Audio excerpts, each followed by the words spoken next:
प्रदेश कांग्रेस अध्यक्ष अधीर रंजन चौधरी ने press conference कर मुख्यमंत्री ममता बनर्जी और बीजेपी पर जमकर निशाना साधा।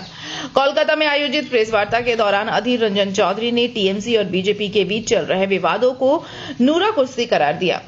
उन्होंने कहा कि दोनों दल जनता का ध्यान असली मुद्दों से भटकाने के लिए इस तरह के विवाद खड़े कर रहे हैं।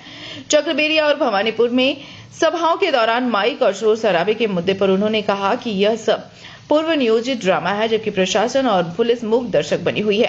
प्रधानमंत्री नरेंद्र मोदी के ठाकुर नगर दौरे पर कटाक्ष करते हुए अधीर ने कहा कि चुनाव आते ही बीजेपी को मतुआ समुदाय की याद आती है, लेकिन नागरिकता के मुद्दे पर उन्हें लंबे समय से गुमराह किया गया है। चुनाव आयोग द्वारा कालीघाट, अलीपुर और उल्टाडांगा थानों में ओशी के तबादले पर भी उन्होंने सवाल उठाए। उनका कहना था कि अब आयोग को एहसास हो रहा है कि कुछ पुलिस अधिकारी सत्ताधारी दल के कैडर की तरह काम कर रहे हैं। डायमंड हार्बर में मतदाताओं को धमकाने की घटनाओं पर उन्होंने चिंता जताई और कहा कि अगर लोगों को सुरक्षा नहीं मिलेगी तो चुनाव का कोई महत्व नहीं रह जाएगा।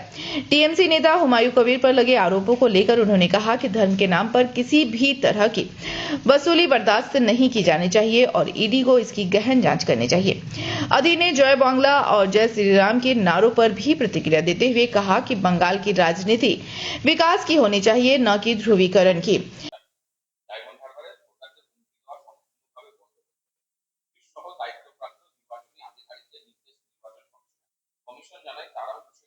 সব জায়গায় হওয়া উচিত, ডায়মন্ড হারবার কেন সব হারবারেই হওয়া উচিত।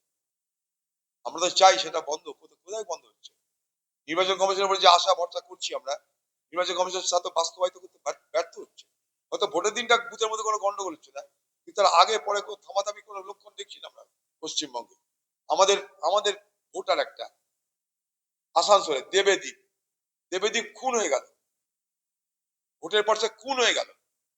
একটা সোসাইটিতে সে ছিল, একটা সোসাইটির মেম্বার। আমি কালকে তার বাড়ি যাব, খুন হয়ে গেল ছেলেটা। তার জন্য রাহুল গান্ধী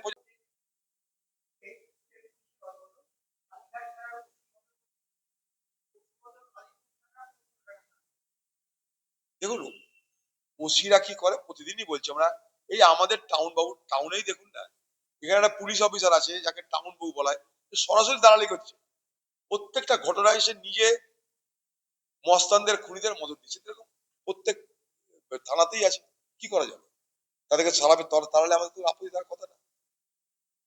যাদেরকে সরাচ্ছে তারা কারা, কেন সরাচ্ছে, তারা কাদের দায়িত্ব, রাজ্যের কি বক্তব্য, সেগুলো আপনারা শুনছেন। এখানে আমি বাইরে থেকে কি বলতে পারি? সেখানে আমি আমার টাউনের কথা, আমার জেলার কথা জানি। আমি এখানে ইসলামপুরে, এখানে সালারে, এখানে বহরমপুরে যে সমস্ত ওসি টাউন বাবুরা আছে, তারা যাতা করছে। যাতা করছে, দালালি চূড়ান্ত করছে তারা।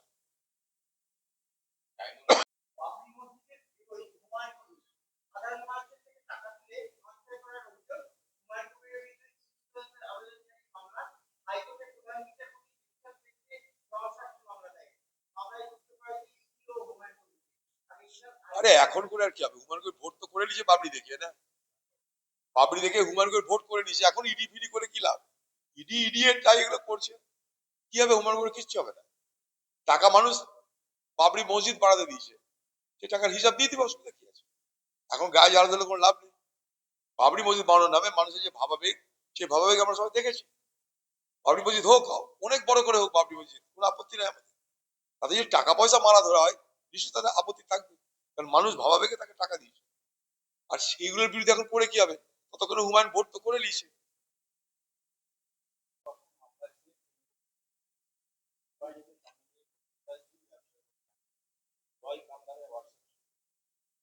এই অদ্ভুত এক জয় বাংলা নামক স্লোগান রয়েছে তৃণমূল পার্টির। যখন বাংলাদেশ স্বাধীন হয়েছিল তখন একটা রোগ হয়েছিল চোখে, চোখ লাল হয়ে যেত, চোখ দিয়ে জল বার হতো, চোখে দেখা যেত না। সেই রোগটার নাম হয়েছিল জয় বাংলা। সেটা প্রচন্ড ছোঁয়াচে রোগ। তো তৃণমূলের এই জয় বাংলার নামের পিছনে একটা সুন্দর নিশ্চয়ই কারণ আছে। তাদের যে অত্যাচার, তাদের যে দুর্নীতি, তাদের যে চুরি বাটপারি, এগুলো ছোঁয়াচে রোগের মতন সকলের কাছে পৌঁছে যায়। সবাই যাতে উদ্বুদ্ধ হয় চুরি বাটপারি চেঁচামি করার জন্য, তার জন্য দিদির দলের পক্ষ থেকে জয় বাংলা স্লোগান দেওয়া হয়েছে। कोलकाता से ब्यूरो रिपोर्ट, पीवीटीवी न्यूज।